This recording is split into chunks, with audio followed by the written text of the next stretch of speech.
नित्यानन्द परमशिवोऽहम् ॐ नित्यानन्द परमशिवोऽहम्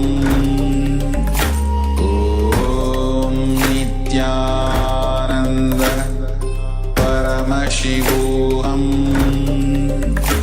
ॐ नित्यानन्द